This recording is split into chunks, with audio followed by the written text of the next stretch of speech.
Hey, welcome back everyone. It is now April 3rd of 2020, and ever since the release of Star Wars The Rise of Skywalker, a lot of fans around the world have been very intrigued about the future of the Star Wars franchise by Disney and Lucasfilm. This is Mike Zero. Make sure to subscribe if you're new to the channel for future Star Wars content.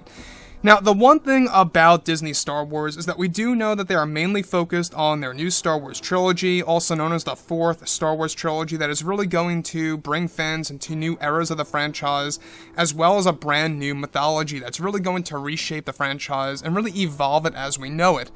So, what's so exciting about the fourth trilogy, and one of the main reasons as to why I believe that a lot of fans out there should be excited, is that, well, Kathleen Kennedy is no longer pretty much involved with the creative choices on these new Star Wars films. She has no control over any of that, and that these new Star Wars movies are going to have a different tone and or a feel.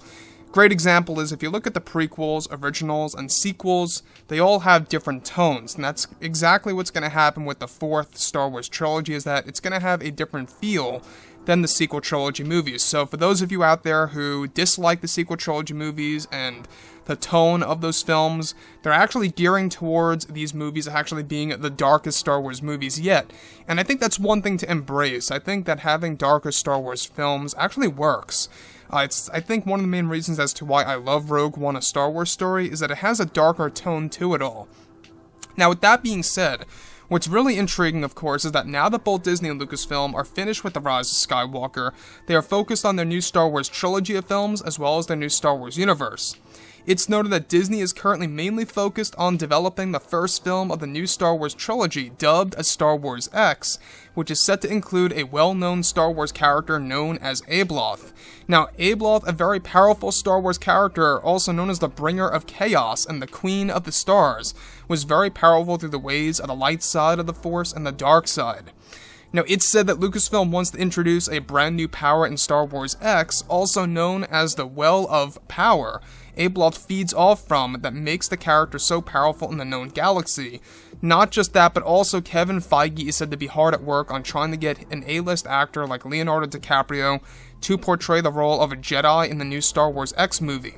It's said that Kevin Feige wants at least 3 major A-list stars in the new Star Wars film that will make it a seller to fans of those actors or actresses in the movie. Now, this is most likely rooted to creator George Lucas, who has creative control over the new Star Wars movies, and since George Lucas has a history with Leonardo DiCaprio when he wanted him to portray Anakin in episodes 2 and 3.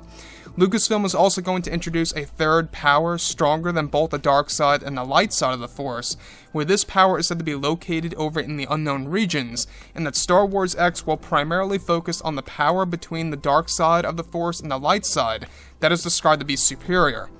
So, the thing that I think really intrigues me the most about this is the fact that Kevin Feige is really pushing for Leonardo DiCaprio to become a part of the new Star Wars universe. Now, I have a lot of mixed feelings on this. There's something about me that says Leonardo DiCaprio is not really fit for Star Wars entirely, and there's another part of me that says he would actually be perfect for Star Wars. The reason as to why I bring this up is that if you look at Leonardo DiCaprio as an actor and how he chooses his roles, he chooses his roles very wisely, and it's one of the main reasons as to why he shot down Star Wars back in the day. He didn't want it back then. Now, will he actually choose to do that as of right now? That's a big question open on the table for discussion. There have been conversations between Kevin Feige and Leo, so hopefully he will choose that. But if you look at Leonardo DiCaprio, he really chooses everything wisely. It's lucky that if he actually is in a movie every 3, 4, maybe even 5 years. So, moving beyond that, alright, what's really intriguing about this, though, is that they want to include a very popular Star Wars Legends character known as Abeloth. Now, Abeloth, I don't know if you guys know the character, but this character is also known as the Queen of the Stars. And there's a reason for that, is because it's a very powerful character in the Star Wars universe that feeds off of the Well of Power. Now, she's very powerful through the ways of the light and the dark, and this is actually going to be connected to a brand new power that is going to be introduced that is going to be far superior than the dark and the light. Now, that's a very interesting thing by Lucasfilm, the fact that they want to introduce a third power. You have the light side, you got the dark side, and now they want to introduce something else. Now, this most likely is going to be a new power called Beyond that was going to be used in the original script for Episode 9 by J.J. Abrams before that got cut from the movie. It's most likely that that will be used in episode whatever whatever they plan to call it. Now, the thing about this, when you look at everything related to Abeloth, right? Abeloth is a very interesting Star Wars character, and I think a lot of fans are going to be more familiar with this character, given that they are going to introduce her into, of course, Star Wars X, which is going to be a very interesting film, I must add, since it's going to be pretty much centered on the Force. So with that being said, guys, drop a comment below. Let me know what you think about all of this in the comments, and if you guys did enjoy the content for today, do make sure to drop a thumbs up on this video to support the channel. I thank you all so very much for the kind support, and I'll catch you guys next time.